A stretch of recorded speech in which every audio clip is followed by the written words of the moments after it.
बहुत समय पहले मिथिला के महान राजा जनक शासन करते थे।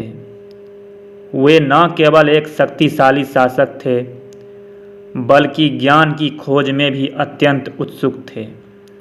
वे जानना चाहते थे आत्मा क्या है, सच्चा सुख कहाँ है।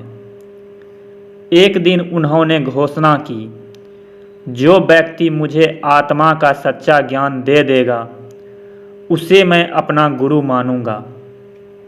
कई विद्वान आए लेकिन कोई भी राजा के प्रश्नों का सटीक उत्तर नहीं दे पाया। तभी एक दिन दरबार में एक युवा ऋषि आए, अष्टावक्र। उनका शरीर 8 जगह से टेढ़ा था, परंतु उनकी वाणी सीधी और तेज थी। राजा और दरबार में लोग हंस पड़े। अष्टावक्र मुस्कुराए और बोले, राजन, यहाँ मैं नहीं, आप सब हंसी के पात्र हैं, क्योंकि आप शरीर को देखते हैं, आत्मा को नहीं। यह सुनकर जनक स्तब्ध रह गए। उन्होंने अष्टावक्र को गुरु मानने का निश्चय किया। जैसे कोई सोने का टुकड़ा धूल में गिर जाए तो धूल देखकर हम सोना नहीं फेंकते, उसी तरह शरीर चाहे कैसा भी हो, आत्मा सदैव शुद्ध होती है। राजा जनक ने विनम्रता से पूछा, गुरुदेव, मुक्ति कैसे मिलती है? अष्टावक्र बोले, जनक, तू ना शरीर है, ना मन, ना इंद्रियां, तू केवल साक्षी है। जब यह जान जाएगा उसी क्षण मुक्त हो जाएगा। राजा चकित हुए, क्या इतना सरल? अष्टावक्र ने कहा, हाँ, मुक्ति कोई साधना नहीं, पहचान है। जैसे कोई व्यक्ति स्वप्न में खुद को राजा या भिखारी मानता है, पर जागने पर समझता है कि वह तो केवल मैं था, वैसे ही संसार के स्वप्न से जागो और जानो कि तुम आत्मा हो। अष्टावक्र बोले, राजन, यदि तुम सच में इस सत्य को समझना चाहते हो तो मेरे साथ चलो। वे दोनों राजमहल से बाहर निकले। अष्टावक्र ने जनक से कहा, कल्पना करो कि पूरा राज्य चल रहा है, तुम्हारे सैनिक भाग रहे हैं, परिवार रो रहा है, तब तुम कौन हो? राजा ने आंखें बंद की, कुछ देर मौन रहा और बोला, मैं तो साक्षी हूँ, इन सब का दर्शक, न मैं राज्य हूँ न शरीर। अष्टावक्र मुस्कुराए, राजन, यही मुक्ति है। जैसे नदी में लहरें उठती है और गिरती है पर जल वही रहता है, वैसे ही सुख दुख उठते हैं पर आत्मा अडोल रहती है।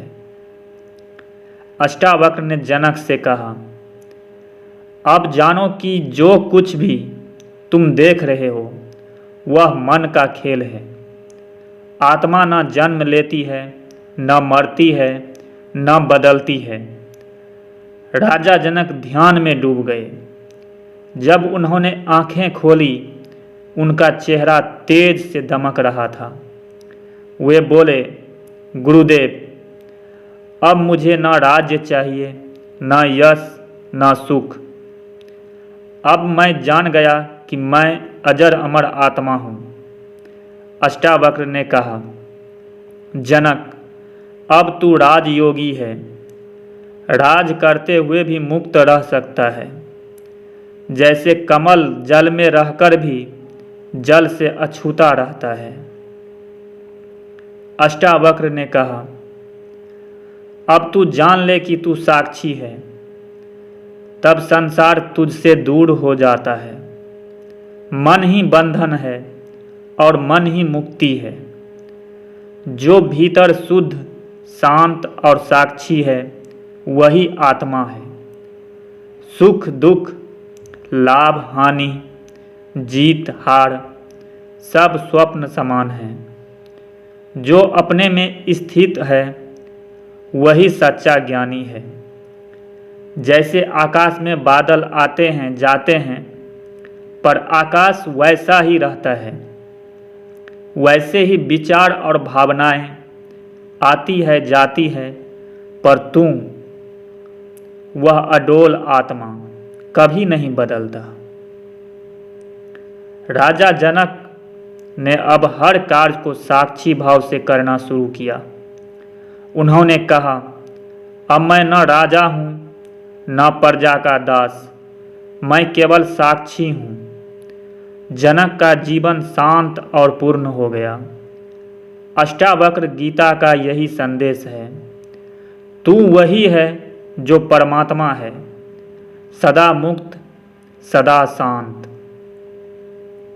अष्टावक्र गीता हमें सिखाती है, आत्मा सदा शुद्ध है। मुक्ति कोई लक्ष्य नहीं बल्कि पहचान है, और जीवन का सच्चा सुख तब है जब हम जान लें, मैं कुछ नहीं केवल साक्षी हूँ। जो अपने को जान लेता है उसे संसार की कोई शक्ति बांध नहीं सकती।